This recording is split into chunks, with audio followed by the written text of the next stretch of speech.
Assalamualaikum warahmatullahi wabarakatuh. Salam guru penggerak.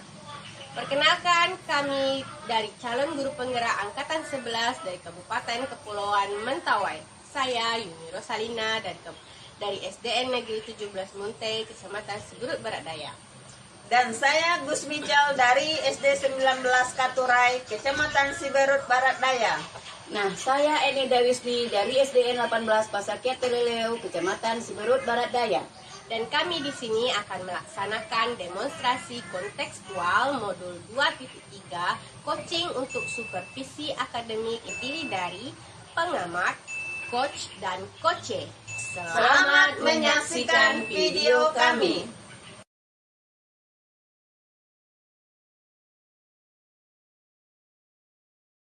Baik Bu Yuni, Assalamualaikum warahmatullahi wabarakatuh. Assalamualaikum warahmatullahi wabarakatuh, Bu Ed. Bagaimana kabarnya hari ini Bu Yuni? Alhamdulillah sehat, Bu Ed. Bu Ed, bagaimana kabarnya hari ini? Alhamdulillah juga baik, sehat.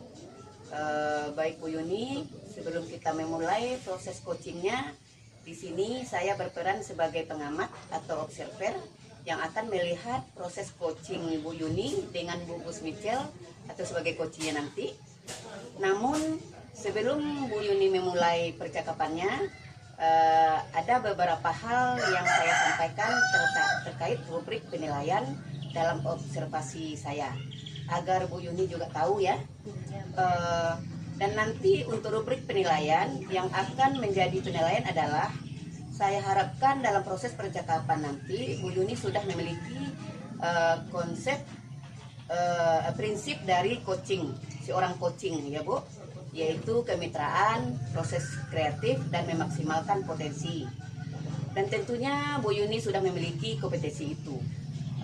Dari coaching yaitu kehadiran penuh, mendengarkan aktif, dan mengajukan pertanyaan berbobot. Tentunya dengan teknik rasa, dan juga saya berharap nanti dalam proses percakapan Ibu melakukan coachingnya juga jangan lupa menerapkan alur tirta ya Bu. Yaitu tujuan, identifikasi, rencana, dan tanggung jawab. Nah, itu rubrik yang akan menjadi acuan dalam pengamatan ya Bu Yuni. Bagaimana Bu Yuni bisa dipahami? Bisa, Bu Ed. Baik Bu Yuni, selanjutnya sebelum dimulai dalam proses coachingnya, ini ada beberapa pertanyaan yang ingin saya tanyakan kepada Bu Yuni. Untuk pertanyaan pertama, kira-kira kompetensi coaching yang mana yang ingin Bu Yuni kembangkan dalam proses percakapan nanti?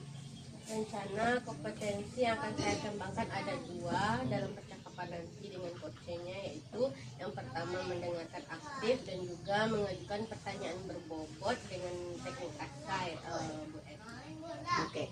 Dari 2 kompetensi ini, kira-kira secara spesifik yang ingin Bu Yuni kembangkan dalam proses coaching nanti apa? Yang secara spesifiknya yaitu mendengarkan aktif supaya nantinya saya bisa menggali potensi-potensi yang ada pada diri coach saya nanti dan sehingga coach saya menemukan solusi yang tepat dari permasalahan yang beliau hadapi. Oke. Terkait dari indikator ketercapaiannya, kira-kira indikator yang ingin Bu Yuni tuju dalam proses coaching nanti apa itu? Indikator keberhasilannya yang dalam coaching nanti saya menggunakan alur tirta secara runtut sehingga saya bisa menggali ide-ide atau solusi-solusi dari masalah yang beliau temui. Semoga dari indikator yang Bu Yuni sampaikan terkait prosesnya meliputi alur tirta, kemudian ide-ide atau solusi dari coachnya dapat tergali secara maksimal dalam proses coaching nantinya. Baik Bu Yuni, hanya itu yang ingin saya tanyakan, dan selebihnya setelah ini Bu Yuni bisa memulai percakapan dengan coachnya nanti. Saya berharap proses percakapan dapat berjalan lancar sesuai dengan indikator ketercapaian yang Bu Yuni tentukan tadi. Sudah siap Bu Yuni? Insya Allah siap. Silahkan dimulai proses coachingnya. Baik Bu Ed. Assalamualaikum warahmatullahi wabarakatuh. Selamat siang Bu Mincel. Waalaikumsalam warahmatullahi wabarakatuh. Selamat siang juga, Bu. Bagaimana kabarnya hari ini Bu Mincel? Alhamdulillah sehat, Bu. Tapi ada juga, Bu, masalah di kelas. Ya, bagaimanapun juga permasalahan di kelas itu banyak sekali ya Bu Mincel, terutama apalagi di sekolah ya Bu Mincel. Iya, Bu. Hari ini Bu Mincel ingin berdiskusi seperti apa dengan saya hari ini? Iya, kita juga mau mencari solusi, Bu, dari permasalahan yang telah hadapi karena tidak ada ketemu solusinya, dan mungkin dengan berbincang-bincang dengan Ibu nanti ketemu solusinya. Ini permasalahannya, Bu. Ada di kelas pada saat saya menerangkan pelajaran, ada 2 orang anak yang ribut, tidak fokus dia mendengarkan apa yang saya ajarkan, gitu, saya terangkan. Kemudian yang 2 orang ini mengganggu temannya. Kemudian pada saat saya memberikan tugas, dia tidak menyelesaikan atau tidak, bahkan sampai tidak membuat tugas, Bu. Berarti situasi sekarang seperti apa yang Bu Mincel hadapi di kelas itu? Situasinya hanya fokus anak dalam pembelajaran. Jadi karena anak ini sering mengganggu temannya, jadi temannya lain terganggu gitu, dalam pembelajaran. Berarti ada sesuatu faktor yang mempengaruhinya ya Bu Mincel. Dari permasalahan Bu Mincel yang hadapi ini, kira-kira apa yang mempengaruhi hal itu bisa terjadi di kelas Bu Mincel? Kalau dilihat yang mempengaruhi anak itu, yang pertama Mincel lihat karena motivasi yang ada dalam diri itu untuk belajar itu tidak ada, karena sudah Mincel tanya-tanya juga dengan kolaborasi dengan guru, Mincel tanya-tanya juga tentang anak ini. Rupanya sejak anak ini orang tuanya bercerai, anak ini bertingkah gitu. Jadi mungkin perhatian dari orang tuanya ini tidak ada gitu. Kemudian anak ini juga tinggal sama neneknya. Jadi anak ini tinggal sama neneknya di rumah. Kita lihat juga sekarang kan, Bu, musim cengkeh. Jadi nenek ya ini pergi ke pulau mencari cengkeh. Jadi anak ini di rumah berdua dengan kakaknya. Jadi perhatian orang tuanya itu tidak ada, jadi anak ini di sekolah seenaknya aja gitu. Kemudian faktor dari luar, mungkin selama ini model pembelajaran atau rancangan pembelajaran yang saya berikan ini tidak menarik bagi anak-anak gitu. Jadi sangat membosankan anak ini dalam belajar. Seperti itu. Berarti faktor dari luar dan dari dalam juga mempengaruhi anak ini yang Mincel ya. Iya, Bu. Mungkin situasi seperti apa yang ingin Bu Mincel harapkan dari anak ini di kelas? Situasi yang saya harapkan, anak ini pada saat saya menerangkan pelajaran, dia mendengarkan dan menyimak. Kemudian setelah menyimak, dia mana yang belum dia mengerti, seharusnya dia bertanya kepada guru, bukan kepada temannya. Itu yang saya harapkan. Kemudian pada anak juga saya harapkan tidak, pada saat saya menerangkan pelajaran dia tidak mengganggu temannya. Kalau dia sampai mengganggu temannya, ini akan membuat ribut, Bu. Jadi saya harapkan di lokal itu aman, nyaman gitu. Jadi proses pembelajaran itu sangat lancar gitu. Berarti situasi ideal dari sebuah kelas yang Bu Mincel harapkan gitu ya. Iya, Bu. Kira-kira menurut Bu Mincel apa yang bisa membuat hal itu bisa Bu Mincel wujudkan situasi seperti itu?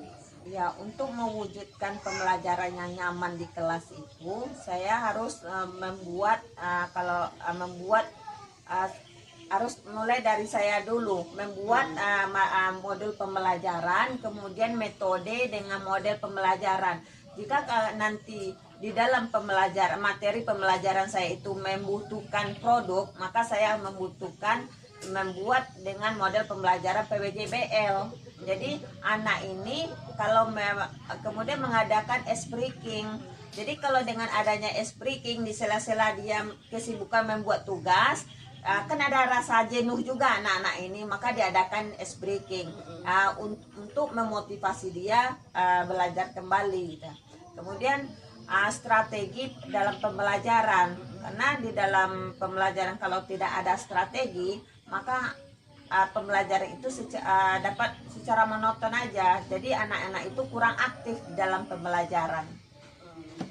Untuk membuat ini terwujud ya Bu Mincel, apa yang Bu Mincel perlu siapkan? Untuk mempersiapkan itu saya harus mencari model pembelajaran, kemudian mencari video pembelajaran sesuai dengan materi yang saya ajarkan, kemudian mencari menentukan model dan metode pembelajaran. Menggunakan metode-metode yang bervariatif Ya, bervariasi. Sehingga kemudian dicampurkan dengan video juga kan sesuai dengan gaya belajar anak yang mencerna. Iya, karena saya juga kita lihat kan di YouTube, banyak kan kita lihat di YouTube, Bu. Kalau anak itu belajar menggunakan video pembelajaran, ini dia akan semangat melihat video aja dia udah semangat gitu. Apalagi dengan mengadakan di sela-sela kejenuhan dia mengadakan ice breaking gitu. Baik Bu Mincel, kira-kira kapan Bu Mincel dapat melakukannya gitu? Untuk melakukannya mungkin secepatnya, Bu, karena kita akan menghadapi ujian mid semester kan, jadi supaya anak ini fokus terhadap ujian, maka untuk pelaksanaannya secepatnya. Baik Bu Mincel, kira-kira Bu Mincel memerlukan bantuan atau siapa saja yang Bu Mincel perlu untuk berkolaborasi dengan mewujudkan apa yang Bu Mincel rencanakan ini? Iya, mungkin ya. Saya juga membutuhkan berkonsultasi dengan kepala sekolah, berkolaborasi dengan teman sejawat, kemudian juga harus mencari data-data dari orang tuanya si anak ini, karena orang yang terdekat anak di rumah itu adalah orang tua. Jadi kita harus saling berbagi, saling konsultasi gitu. Berarti berkolaborasi dengan warga sekolah dan juga orang tua ya Bu Mincel ya. Iya. Baik Bu Mincel, kira-kira dari diskusi kita ini apa yang Bu Mincel dapatkan gitu?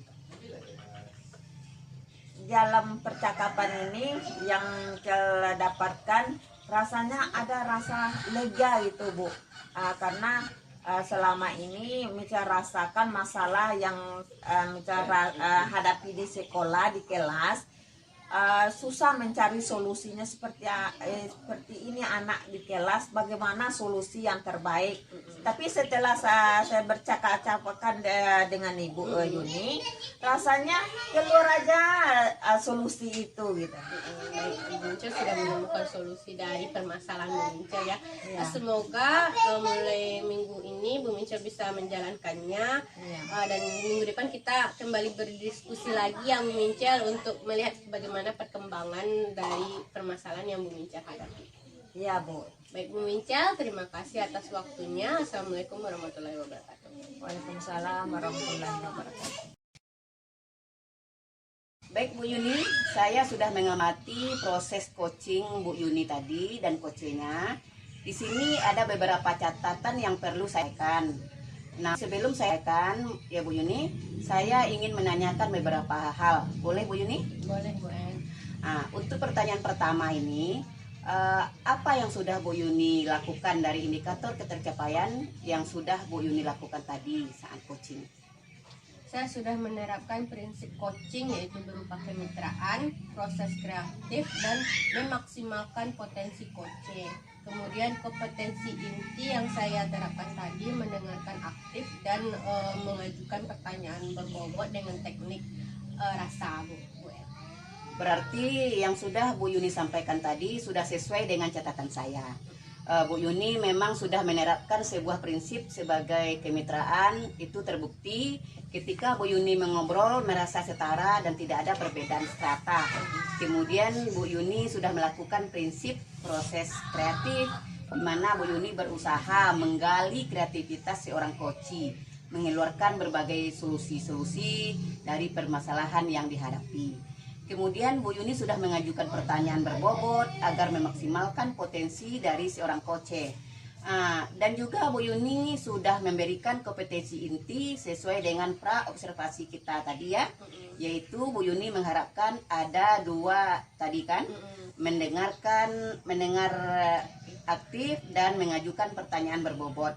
Dari catatan yang sudah saya catat itu sudah terlaksana.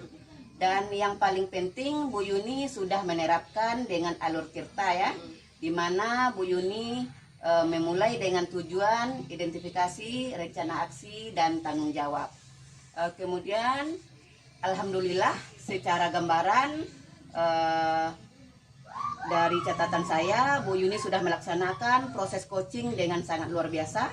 Terima kasih ya Bu Yuni. Ada beberapa pertanyaan terakhir ya Bu Yuni, berdasarkan coaching tadi. Kira-kira kompetensi apa yang ingin Bu Yuni kembangkan berdasarkan proses coaching tadi?